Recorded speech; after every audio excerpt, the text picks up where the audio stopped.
Britain's Got Talent's been running for 15 years now. Anything you can throw at a digital radio microphone, we throw at. There are performers, jugglers, there are people that sing, there are people that make noises with their hands musically, there are people with performing dogs, there are people who are part of an ensemble. I'm Robert Edwards. I've been in the sound broadcast world for 45 years. I'm here for Britain's Got Talent, which is the #1 UK entertainment programme. The spectrum we've had as a consequence of government changes has reduced the amount of availability of spectrum. So we've had a lot of challenges in making sure that we keep a show like this, which might require 60 or more radio microphones working together, to still be available for our use. 18 months ago, we made the change to digital from the analogue Shure systems that we had on stage because of the frequency issues that we had in terms of trying to squeeze more into the less.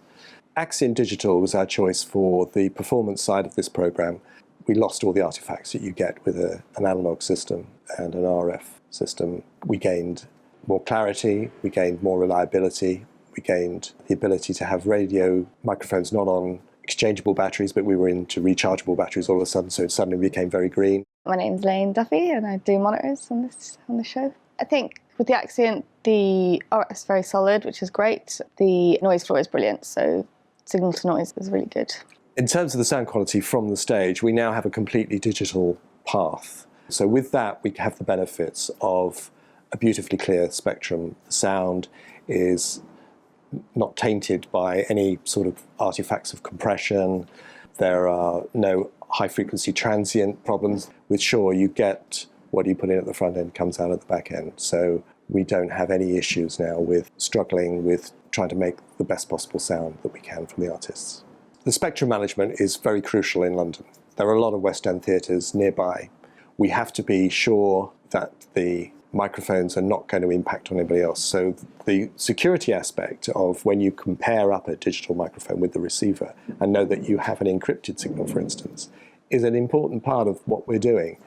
Here, the judges, there is an awful lot of confidential information which goes between the judges in terms of discussing acts, how they think they're performing. In the days of analog radio microphones, somebody sitting in a car, somebody with a transceiver could pick that up and use that. And so from a security aspect from the program, that was one of the first reasons we looked and investigated digital radio microphones, because that isn't an option any longer. You can cram a lot more into a TV channel, which is obviously helpful. Get less interference problems from the analog stuff, which is obviously really good. All the artists that we ever work with, their constant gripe is that the packs are too big, they're too bulky, they bulge my costume, they need battery changes constantly.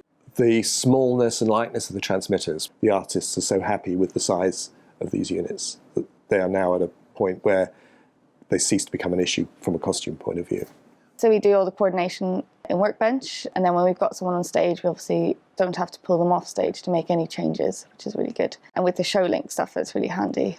Shure will always be one of the benchmarks of what is deemed to be excellence in audio. And there's a reputation there. There's a desire by the people that produce your product for it to be reliable to work.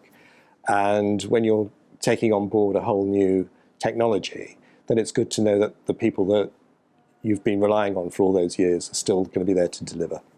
I'd say for me, it's a very good, solid product. That's kind of what you want.